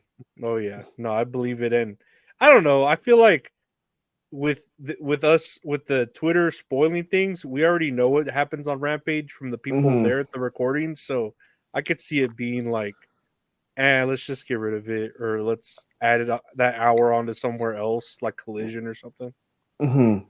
I hope, man. I just want them to split their roster up. To like a Raw, SmackDown, they could have a Dynamite and Collision. Like that would sound badass. Like Saturday nights, yeah, it's like I'll fucking watch wrestling on Saturday nights. That's fucking awesome. For the most part, I'm just glad they're getting rid of one of the shows. I hope they do something with Ring of Honor in a positive way, man. I want to see Ring of Honor. I want to see Athena more on TV because she's fucking great. I want to see Ring of Honor on the news and not from just injuries. Yes, exactly, man. Like something cool. Oh man, but I mean, that's crazy. No, here's some other AEW news, which we expected. Bobby Lashley has signed with AEW and has an impending debut. Lashley, MVP, and Shelton Benjamin all nailed down their deals a number of weeks ago via Fightful Select. We knew this was coming, right? When we saw MVP, it was like they gotta sign Bobby Lashley, right? How do you feel about this? Like, for the longest time, I wanted to see the Hurt Business get back together because the Hurt Business was fucking awesome. Do you know about the Hurt Business? Yeah, I like the Hurt Business. They were cool. Dude, they're fucking awesome. And then, Vince McMahon had his way, fucking, and then that never became a thing. And it's like, I always wanted to see the Hurt Business versus the Bloodline. And, just wanted to see Shelton, Bobby Lashley, MVP, and Cedric Alexander together again. Like, they were fucking top tier. But I don't want to see it now. because it just makes me think like, oh man, like we'll give the fans what they want, like we'll sign Bobby Lashley, we'll get them back together. But it's like, man, y'all should do y'all's own thing instead of trying to copy what WWE did like a long time ago. Okay, yeah, I get where you're going with that. That makes sense. Okay. Yeah, it's like if it was still in WWE and like they were to get back together, fuck yeah, like I'm all about it. But it's just like a hash of like what WWE just did like years and years ago, where I'm just like, I've seen this before. Like, I don't need it recreated, especially since like factions are just thrown around in AEW as well. Like everybody's a faction now. Like it blows my fucking mind. Where now I'm at this point where I just want to see Bobby Lashley and Shelton Benjamin succeed along with MVP, like to be doing their own things. You got them as tag team partners. There's nothing wrong with that, but to like create something along the lines of the Hurt Business, where I'm just like, I don't know. I think I'm kind of over it. No, I see where you're going with it, with that idea, and I was thinking, yeah, I was like, the way you're painting it, it makes sense. Because in my head, I was like, I'm just glad they're working, like Shelton Benjamin, Bobby Lashley. But when you said, oh, we're just seeing the exact same thing that we saw at WWE and AEW, I'm like, yeah, you're right, right? Why do I want to see this over Yeah, here? exactly, man. But I'm just happy Shelton Benjamin and Bobby Lashley are getting work. I guess I think I was more excited about that. I'm like, I'm just glad they're signed somewhere because they deserve to be put on TV and get paid. I think they're like great athletes. MVP is cool too. Yeah, 100%. I mean, I hope for their success over there, man. Yeah, no, I do too because we need more black representation. Apparently, let me see here. You sent me this. Because WWE withdrew its lawsuit, San Antonio released to WrestleNomics their copy of the Royal Rumble 2023 agreement, which has a 3-page addendum. Not in the previously published copy from the governor, the addendum includes an exclusivity clause. So from what I read here, basically WWE at places here in San Antonio, like event spaces, no other wrestling event could happen 90 days prior to the event in that same place and then 60 days after the event. So they were kind of putting this like monopoly on wrestling events here in San Antonio at certain venues. Yeah, so like I didn't get to look too much into it. I just looked it up right now. The WrestleNomics.com. And I remember hearing WWE suing the city of San Antonio, which was very interesting. But it says WWE suing Texas Attorney General to prevent release of bidding contract for the Royal Rumble 2023. And this was updated on May 21st of this year. WWE filed a complaint on February 16th against the Texas Attorney General Ken Paxton to prevent the release of an agreement between WWE and the city of San Antonio. Releasing the contract would allow WrestleNomics to report on it and reveal information including what the city government gave WWE in exchange for bringing the Royal Rumble event to the Alamo Dome in 2023. WWE says the agreement is a trade secret and contains proprietary information that fits an exemption in Texas public information law.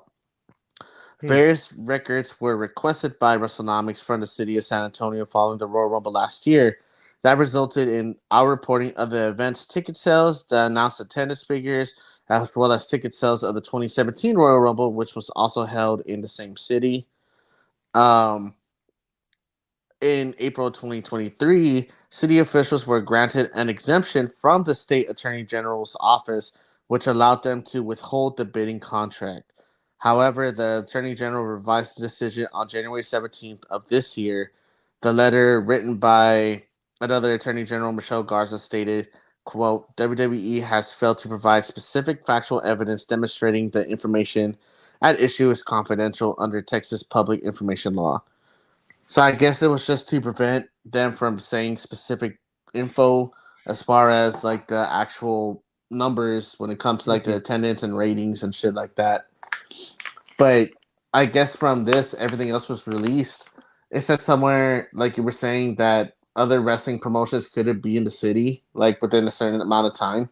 Yeah, and I remember that being a thing. Like, I think Vince McMahon would do that just to fuck with other companies. He would have those like exclusivity clauses where you can't have an event, a wrestling event, so many months before or after, so it wouldn't like compete. You know what I mean? Mm-hmm. I feel like I've seen that before. I don't know if it was Vince McMahon or some other promotion, but I'm pretty sure it was Vince McMahon with WWE. You know? Dude, I would 100% put it on Vince that he does that shit, man. It's just pure evil.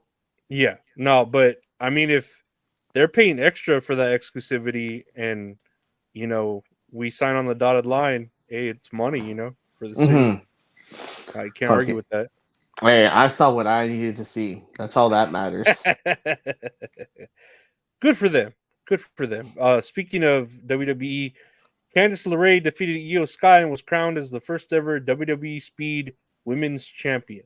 And this was on October 4th. Nice. Yeah. I want to see Candice LeRae on TV. That's what I want. Io Sky is pretty cool too. Oh no, Io Sky's fucking awesome. I'm surprised Candice LeRae beat her though. Yeah, but no, Candice LeRae, she's good. She's very tiny, but man, she can sell her ass off, and she's just a good performer in general. I just want to see her more on TV, along with Indy Hartwell, her as well. But I mean, hope. Selling ass. Nah, but that's good for her. I'm happy for her. Speaking of belts, WWE has officially introduced the brand new WWE NXT championships. Look, more belts. Yes, that's what we need, right? More belts. Yeah, updated. Well, I guess to be fair, it's replacing the current design of the NXT and Women's NXT Championship. Why it's not loading? I guess so. There we go. That looks 4K, 1080p. I mean, what do you think of these belts? So you're more about NXT. Do they look good? I guess they're all right. I'm trying to think of what the current ones look like. I don't remember. Yeah. It is what it is. It looks like it belongs on the CW. That's a good example. I mean, I guess we need more belts. I don't know. We got the Crown Jewel Championship. We got these new belts. We got the Rock's belt. We got fucking the Speed Women's Championship belt. That's all we need. More belts. Let me see. I'm trying to see what the new one looks like. I guess it looks all right. It was just like the giant X. That's all it was. That was in the middle. These look all right. Yeah, because a lot of these look fan made. It looks kind of trash. Nah, but that's cool. I'm all right with it, I guess. If it's replacing and not adding to the fucking bunch, Yeah, no, that's for sure. Yeah, we need to. I don't know. Keep these belt makers in business. They have hard times. They're on hard times. Next year on the news, Nikki Garcia has filed a restraining order against Artem Chigvintsev. Nikki said Artem tackled me multiple times and pinned me to the ground while our child was present. Nikki says there were numerous instances of verbal abuse, and in 2023, Artem, quote, violently grabbed me around my waist to keep her away from her son, Mateo, via TMZ. That's upsetting. I don't know. It's weird when fans are like, oh, like, how come she just didn't leave? Like, if she expected it. But I don't know. It's harder than that. I know it's harder. There's way more to it, dude. It's like when you're in love with the person or like you've been with them so long, it's like the abuse that's there, you just think it's normal. You know? It's like, not saying it's me, I'm fine. Everything's right. But it's like I have seen it firsthand where it's like a group of friends that I had. They were together for a very long time, but it's like they were just like verbally abusive to each other, and it wasn't until like the end of the relationship where we discovered that they were physically abusive to each other as well. But it was like, man, like 10 years, like why would you do with that? It's, you say that, but it's when y'all been together for so long, and it's that sense of comfortability of like going home to your partner, just feeling loved and everything. It's like it's harder to decide like, oh, maybe something's wrong, like I should leave, And it's also like you trust this partner for so long, for a good chunk of your life, and when they say like, "Oh, I'm sorry, like I won't do it again," you take their word for it, and then it happens again. You're like, "Oh, like maybe he's changed this time," and it's just like a repeated cycle of abuse, man, that a lot of people don't realize comes when allegations like this comes out or like news like this comes out, man. It's really tough. It's super tough. Well, and then when you throw in the mix children, if you have children with them, and then I've always said people would rather be unhappy and in a relationship than alone. You know, like Yeah. they're more afraid to be alone than they are to be unhappy. And Mhm. you know, so like I get it. And then it's a celebrity thing too, so they have other things to worry about as far as image and stuff like that. So there's a lot of like oh, you can't break up with me, my image will be destroyed and I'll sue you, or I don't know. There could be a whole nother dimension of topics, you know. Yeah, man, it sucks. But I just worry. Well, not only for Nikki Bella, but I also hope like their child is safe. Like that's the important thing as well. Yeah. Because it like you said, it's harder when children are involved too. Because like that shit is just like traumatizing, and you don't want to do that to your child at all. You know? No, they don't deserve it. I don't think Mm-mm. they do. Speaking of, I guess, Bryan Danielson filed to trademark the term "yes, yes, yes" at the end of July this year. This came to be as Bryan's manager alerted him that it was free to trademark and didn't cost much.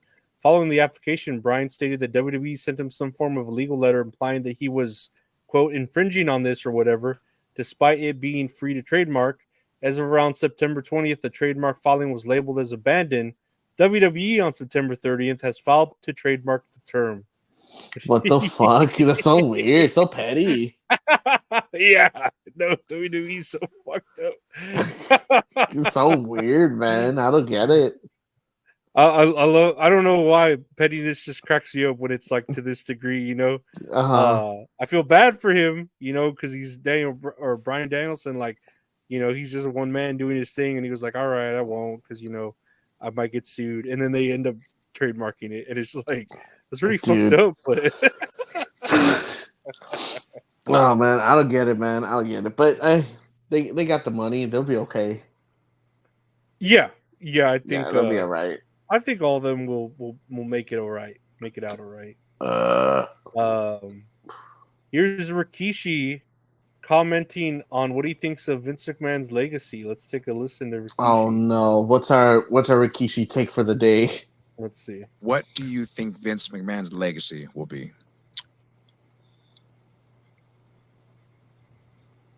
A boss that gave opportunity for a lot of us to live the life we live. A man, that promoter that was fearless. A great businessman. You've learned to make the choices. We've always seen this before. What's good for business? And Vince did that. Vince did it all, man. A man that had a vision, brought that vision to reality,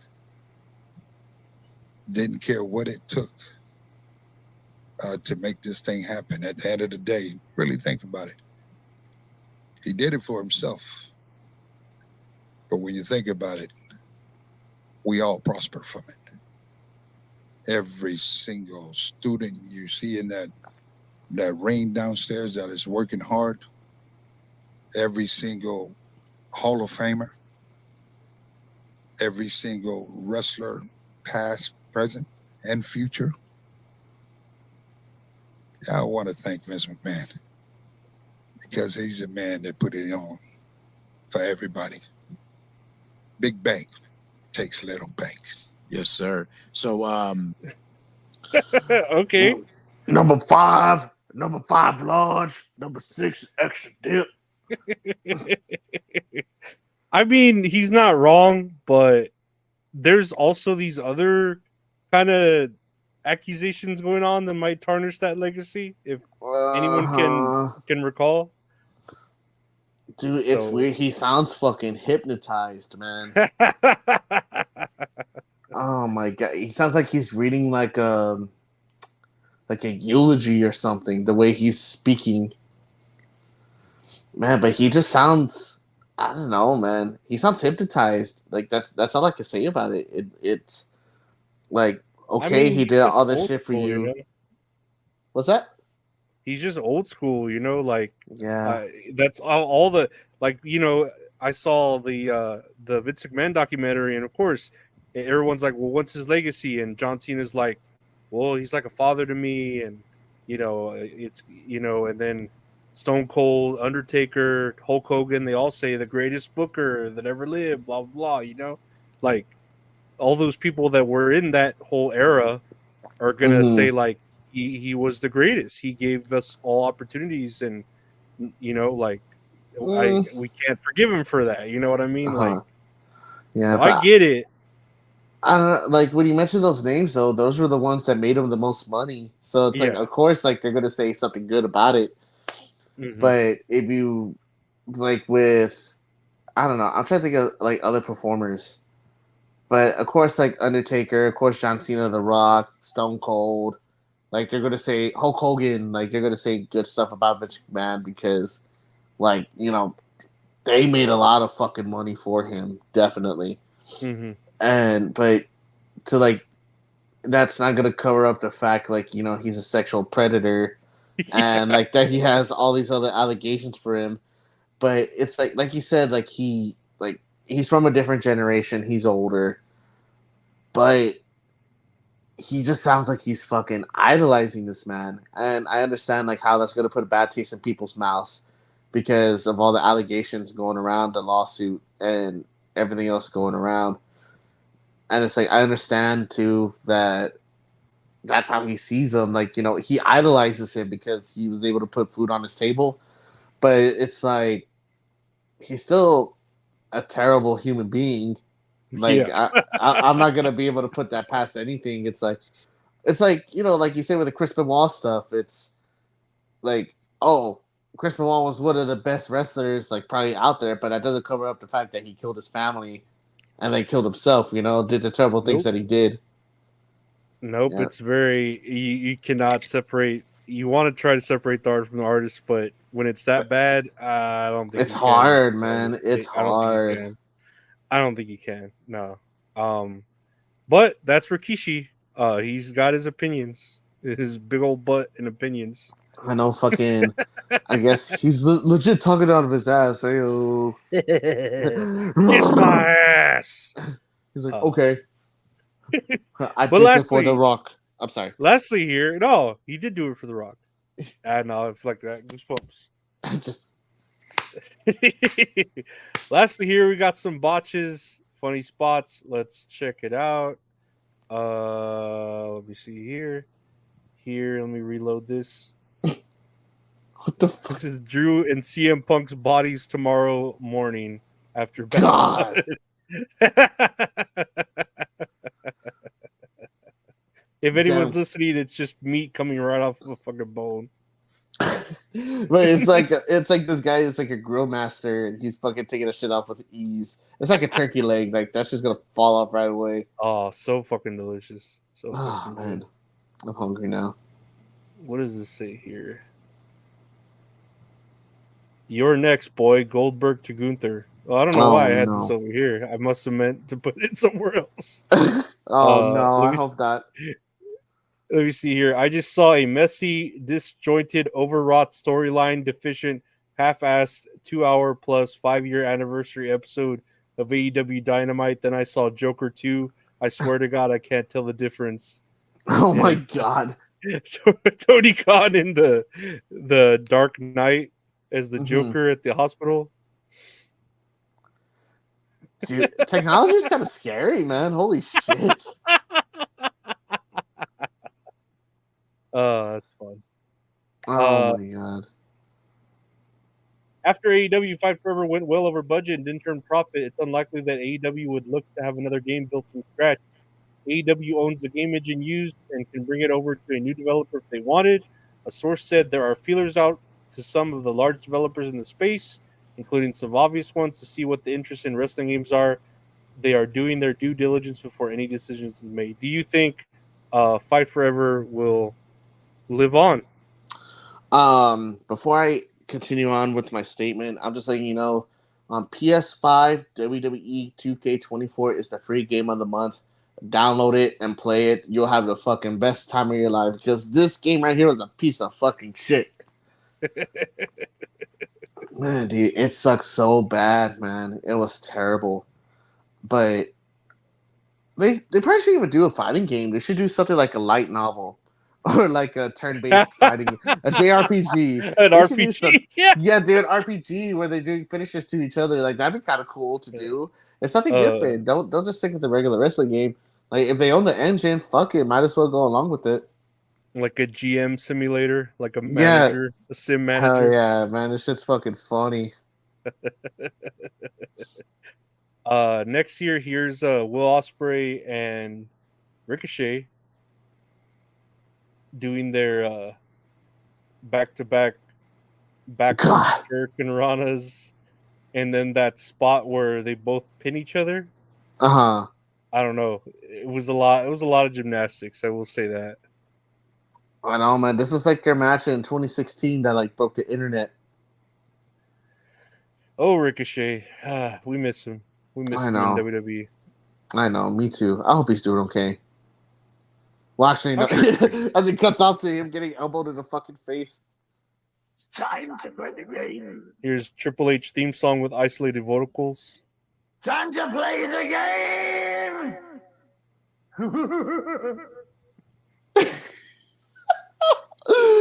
Oh no.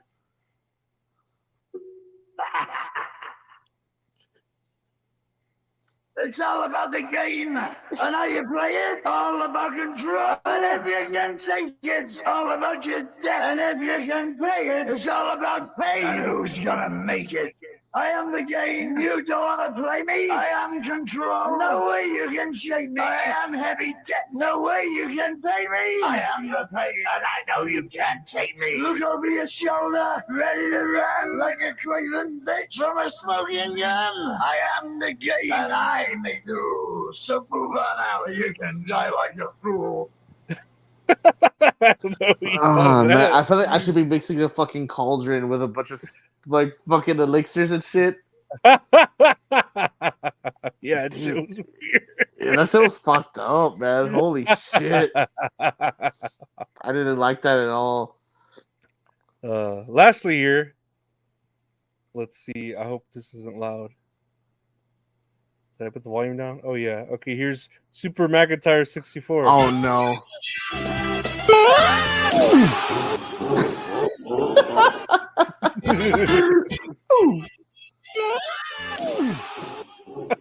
It's so stupid, man. That back spot was really bad. Oh, dude, it was terrible. Holy fucking shit. I hope he's okay from that. Dude, I hope both of them are okay from that whole match. Fucking bleeding everywhere, not breathing. Mm-hmm. Crazy match, but Just hope he gets his coins back. oh. Ooh. Ooh, Mamma mia. So long, Gabe Bowser. But yeah, no, that's the end of the show. So long to all you Gabe Bowsers out there who listen to the show. I want to thank all y'all for listening. Thank everyone for tuning in, subscribing. So what do you want to say to the people, Gabe? Excuse me. Thank you, Gabe Bowser, for tuning in this week. Excuse me. But thank y'all for liking, commenting, subscribing, hitting that notification bell. Give us a good rating on Spotify. All that shit helps out with the channel. Thank y'all so much. We'll be here next week with more Gabe Bowser news. And yeah, we'll play the game. Time to play the game. So long, Gabe Bowser. So long. See y'all later. Bye.